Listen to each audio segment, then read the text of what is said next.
राधे राधे दोस्तों। माथे की बिंदिया सदा चमकती रहे, पाँव में पायल सदा खनकती रहे, सुहाग रहे सदा अखंड आपका, सर पर लाल चुनरिया सदा सजती रहे। माता गौरी और भगवान शंकर की कृपा से आपका सुहाग सदा अमर रहे।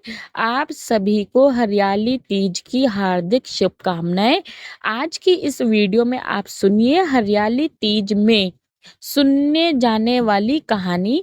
तो अब सुनिए पहली कहानी, भगवान शिव और माता पार्वती के पूर्ण मिलन के उपलक्ष्य में मनाए जाने वाले हरियाली तीज के त्योहार के बारे में।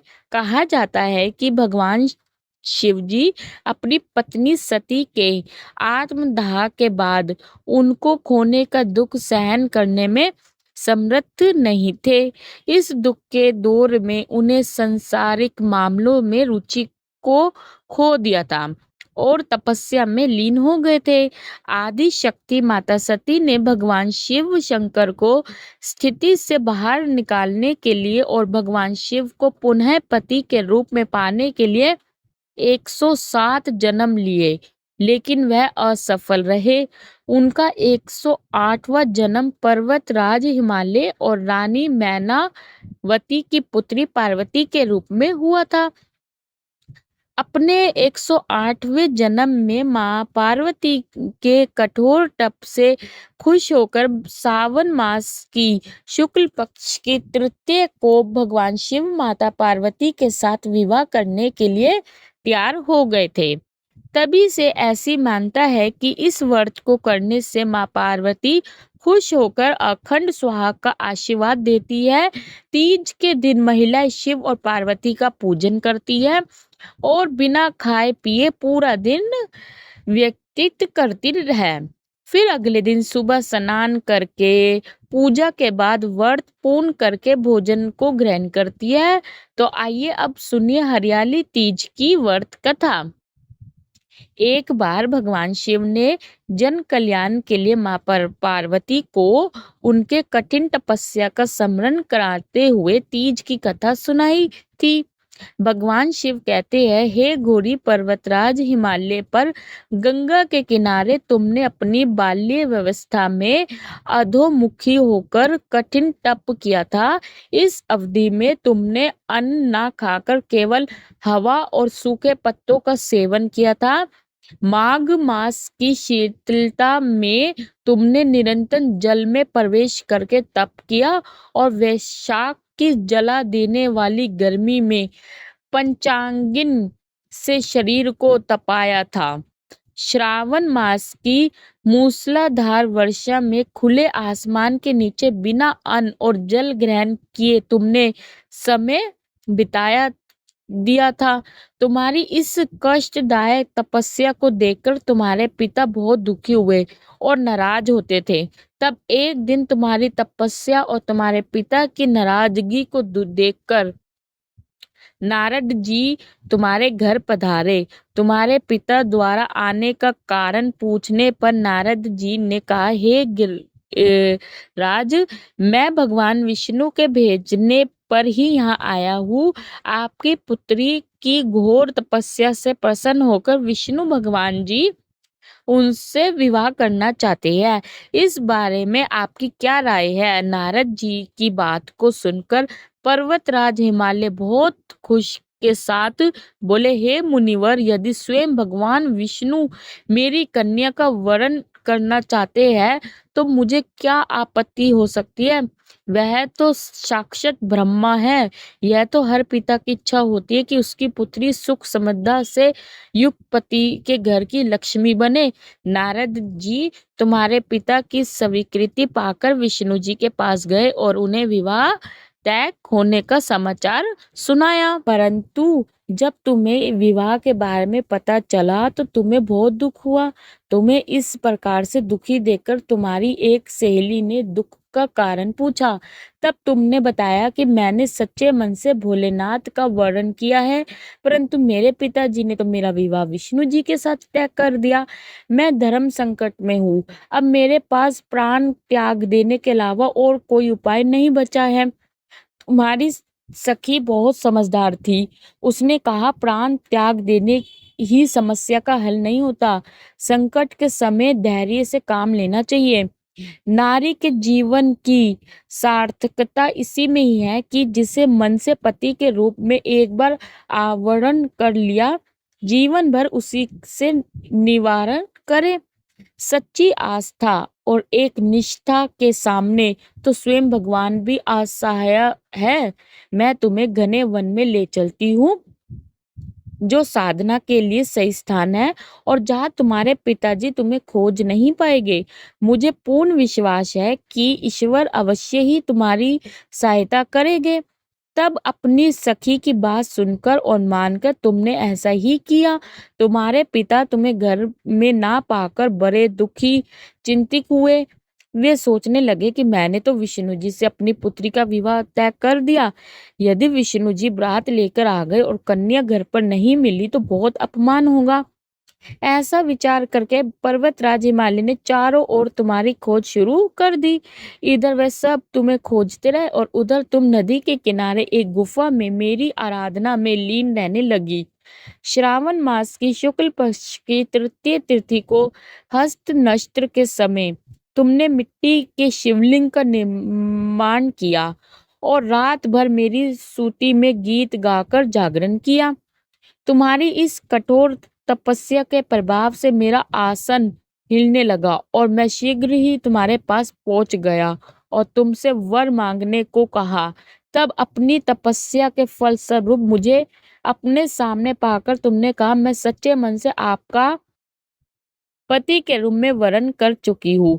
यदि आप मेरी तपस्या से खुश होकर यहाँ पधारे हैं तो मुझे अपनी अर्धांगिनी के रूप में स्वीकार कीजिए। तब मैं तथा अस्तु कहकर कैलाश पर्वत पर लौट गया। सुबह होते ही तुमने पूजा की सारी सामग्री नदी के प्रवाहित करके अपनी सखी के साथ व्रत का प्रारंभ किया। उसी समय पर्वतराज हिमालय अपने बंधु और बांधवों के साथ तुम्हें खोजते हुए वहां पर पहुंच गए। तुम्हारी दशा को देखकर वे बहुत दुखी हुए और तुम्हारी इस कठोर तपस्या का कारण पूछने लगे। तब तुमने कहा, पिताजी, मैंने अपने जीवन का अधिकांश समय कठोर तपस्या में बिताया है।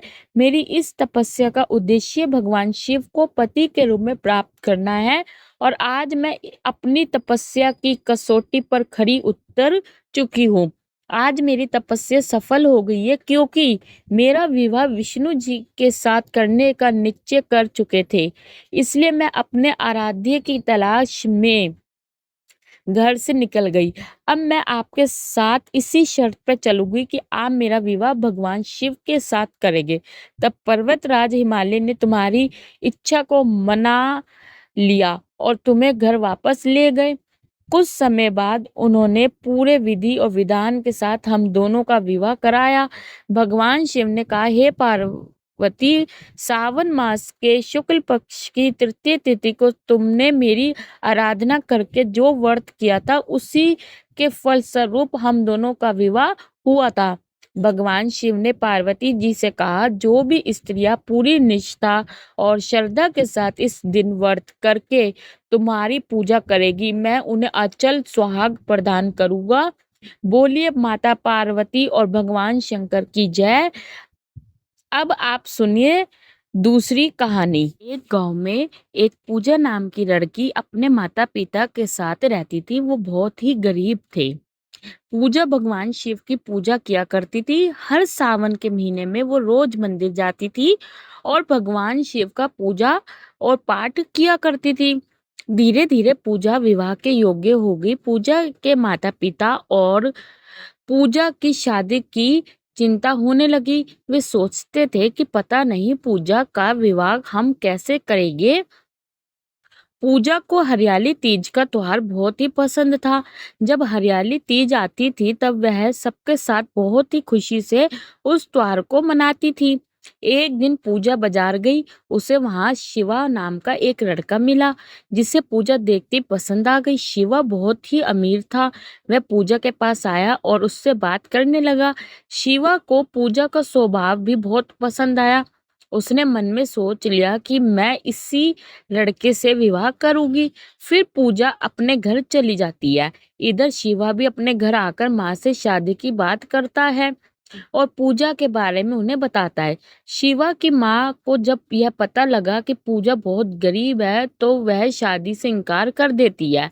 लेकिन शिवा की जिद के आगे उन्हें झुकना ही पड़ा और वे पूजा को अपनी बहू बनाने के लिए तैयार हो गई। भगवान शिव की कृपा से पूजा की शादी एक अच्छे परिवार में हो गई और पूजा शादी करके अपने ससुराल आ गई। लेकिन पूजा के माता पिता गरीब के कारण उसे ज्यादा कुछ भी नहीं दे पाए, लेकिन फिर भी उन्हें अपनी हैसियत से ज्यादा उसे दिया। लेकिन शिवा की माँ को कुछ भी उससे पसंद नहीं आया। शिवा की माँ मन ही मन पूजा से नफरत करती थी। पूजा यहाँ भी रोज भगवान शिव की पूजा किया करती थी और अपनी सास की खूब सेवा करती थी, लेकिन फिर भी शिवा की माँ उसे नापसंद ही करती थी। धीरे धीरे समय बीतता गया और सावन का महीना आ जाता है। सावन के महीने में पूजा रोज मंदिर जाती थी और तीज का त्योहार आने वाला था तो पूजा बहुत खुश थी। यह ससुराल में उसकी पहली हरियाली तीज का त्योहार था और पहली तीज पर मायके से सामान आता है। जब पूजा ने अपनी माँ को फोन किया और सामान के बारे में पूछा तब पूजा की माँ ने कहा, पूजा तुम्हारे पापा की तबीयत ठीक नहीं है, इसलिए तीज का सामान लेकर मैं आऊंगी और तुरंत वापस आ जाऊंगी। पूजा बात कर ही रही थी कि उसकी सास आ जाती है। वह कहती है कि माँ से बात ही करती रहोगी या कुछ काम भी करोगी।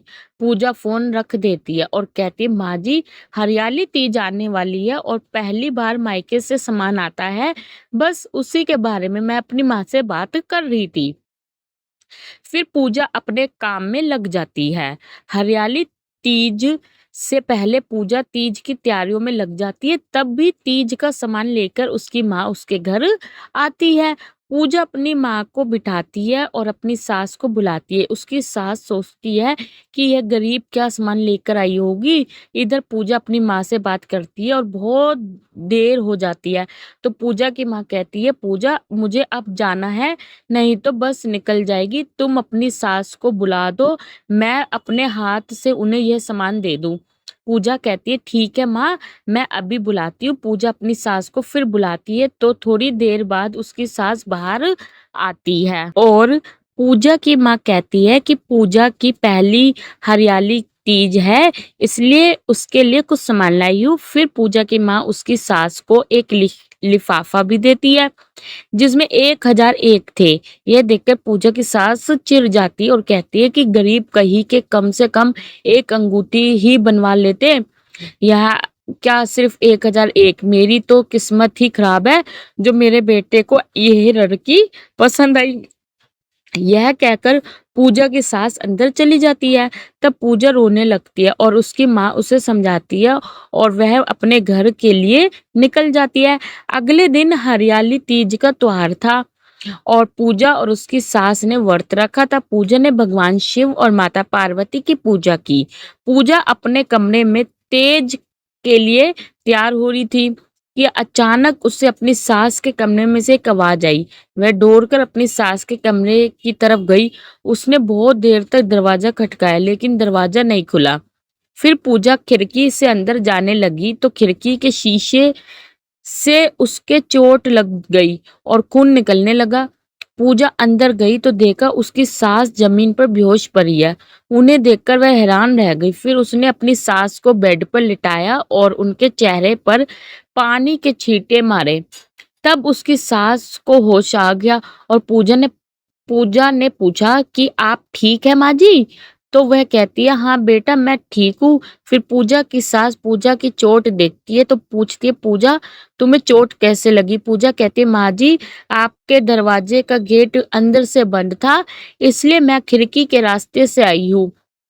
उसकी सास कहती है कि पूजा तुमने मेरे लिए ये सब किया, मैंने तो तुम्हारी माँ का इतना अपमान किया था।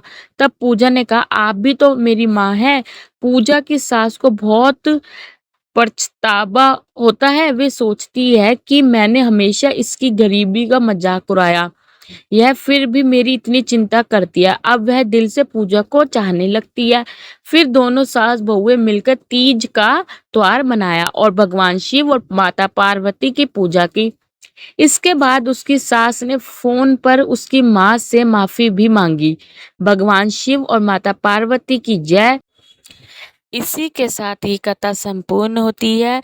जैसे माता पार्वती ने पूजा का साथ दिया, वैसे ही ये वीडियो सुनने वाले हर स्त्री को माता पार्वती अपना आशीर्वाद प्रदान करते रहना। इसी के साथ कथा संपूर्ण होती है। राधे राधे।